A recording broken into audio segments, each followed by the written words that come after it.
সুপ্রিয় বন্ধুগণ, আপনাদের সবাইকে স্বাগত জানাই। ধর্মীয় ব্রতমালায় এবার নিবেদন করছি মোক্ষদা একাদশীর ব্রত। এতে থাকছে ব্রত কথা, ব্রতের মাহাত্ম্য এবং একাদশীর পারণ মন্ত্র। ব্রত কথা। অগ্রহায়ণ মাসকে বলে দেখে সব, বৈষ্ণব তত্ত্বের মধ্যে রয়েছে এসব। এই মাসে শুক্লপক্ষে একাদশী হলে মোক্ষদা একাদশীর ব্রত তাকে বলেন। ব্রহ্মাণ্ড পুরাণ মধ্যে রয়েছে যেমন যুধিষ্ঠির শ্রীকৃষ্ণের কথোপকথন। মহারাজ যুধিষ্ঠির শ্রীকৃষ্ণকে কন, মোক্ষদার একাদশীর মহিমা কেমন। এ বিষয়ে জানিবার হয়েছে বাসনা, দয়া করে যথাযথ করিবে বর্ণনা। যুধিষ্ঠিরের কথায় কৃষ্ণ ভগবান যথারীতি মোক্ষদার কথা বলে যান। এই একাদশী ব্রত করিবে যে জন, তার সর্বকৃত পাপ হবে বিমোচন। এই তিথি এলে পরে উপবাসী হয়ে করিবে সে বিষ্ণু পূজা সভক্তের হৃদয়ে। মোক্ষ অর্থ মুক্তি আর দায়ের অর্থ দান, অর্থাৎ নরক থেকে বৈকুণ্ঠে উত্থান। মোক্ষদা একাদশী ব্রত করা হলে পাপাচারী নারকীরাও স্বর্গে যাবে চলে।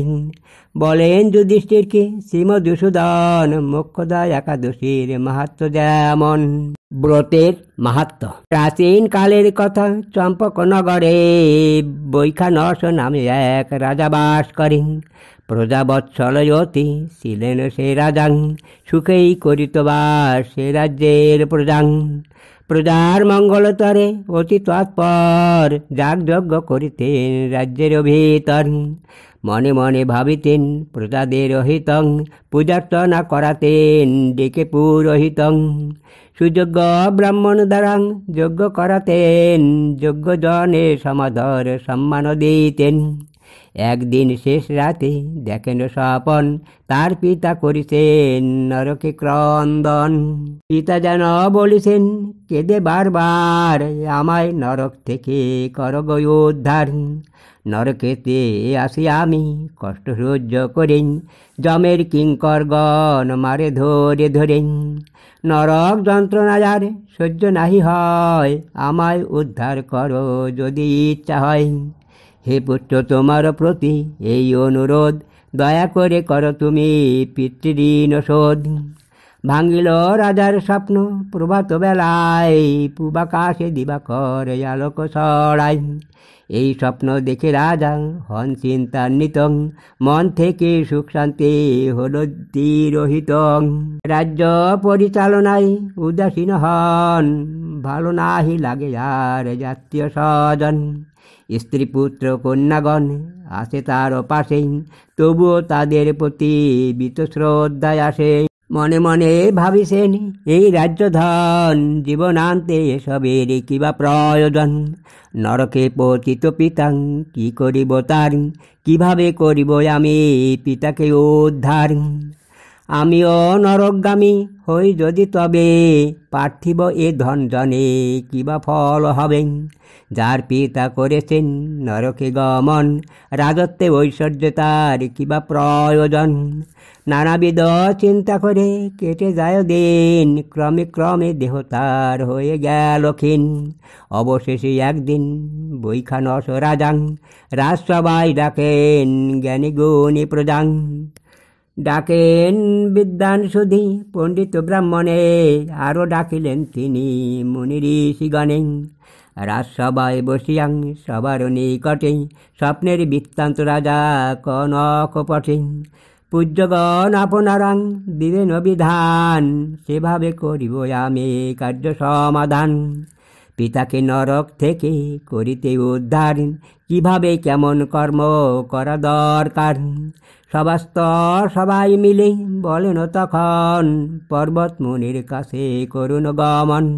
অতীত বর্তমান ভবিষ্যৎ আর ত্রিকালের ফলাফল জানা আছে তার। তাহার নিকট যদি করেন গমন, করিতে পারেন তিনি সংকট মোচন। জ্ঞানীদের এই কথা করিয়া শ্রবণ, তাহাদের সঙ্গে নিয়ে করেন গমন। মুনির আশ্রমে যান, কিছুক্ষণ পরেন মুনিকে জানান শ্রদ্ধা মাথা নত করেন। রাজা সহ পাত্রমিত্র পণ্ডিত ব্রাহ্মণ সবাইকে বসিতে মুনি দিলেন আসন। বলেন পর্বত মুনি রাজাকে তখন, তুমি কি কুশলে আছো কিংবা প্রজাগণ? মুনিকে বলেন রাজাং, পড়িয়া সংকটে এসেছি বিধান নিতে তোমার নিকটে। মুনিকে বলেন রাজাং স্বপ্নের বৃত্তান্তং, স্বপ্নে যা দেখেছিলেন আদিতে কে অন্তং। রাজার স্বপ্নের কথা শুনিয়া সমস্ত মৌনভাবে মুনিবর হলেন ধ্যানস্থ। ধ্যান শেষে বলিলেন রাজার নিকটে, তোমার পিতার কর্মে এই দশা ঘটে। ছিলেন তোমার পিতাং কামাচারী অতি, তাই তো নরক কুণ্ডে হয়েছে বসতি। পিতাকে নরক থেকে করিতে উদ্ধার, নিজে কিছু পুণ্যকর্ম করা দরকার।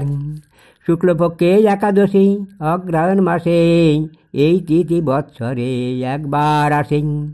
এই একাদশী ব্রত করিলে পালন, পিতৃপুরুষ নরকেতে করে না গমন। এই ব্রতে যত পুণ্য করিবে অর্জন, পিতার উদ্দেশ্যে করো সব সমর্পণ। পিতৃপুরুষ যদি যায় নরকেতে চলে, তবু উদ্ধার হবে এই ব্রত ফলে। তাকে দিলেন মুনি ব্রতের অভিধান, মুনিকে করেন রাজা দক্ষিণা প্রদান। তারপর নিজ গৃহে করিয়া আগমন, যথাবিধি একাদশী করেন পালন। এই ব্রতে যত পুণ্য করেন অর্জন, পিতার উদ্ধার তরে করেন অর্পণ। পুত্রের পুণ্যের গুণে পিতা সে সময়, ঊর্ধ্বলোকে চলে যান তজিয়া নিরয়। আশীর্বাদ দেন পিতা পুত্রকে তখন, পুত্র তব মনোবাঞ্ছা হোক পূরণ। বলেন যুধিষ্ঠিরকে কৃষ্ণ দয়াময়, অশেষ পুণ্যের ভাগে এই ব্রতে হয়। মোক্ষদান করে বলে মোক্ষদায়ের নাম, এর পূর্ণ প্রভাবেই পাবে মোক্ষধাম। আর যদি জমালয়ে থাকে নিজজন, এর পূর্ণ ফলে স্বর্গে করিবে গমন। এতক্ষণে ব্রত কথা হলো সমাপন, শ্রী বিষ্ণু চরণে প্রণাম কর সর্বজন। অতঃপর হুলধ্বনি শঙ্খধ্বনি রবে, রাধাকৃষ্ণ প্রেমানন্দে হরিবল সবে। হরিবল হরি। একাদশীর পারণ মন্ত্র।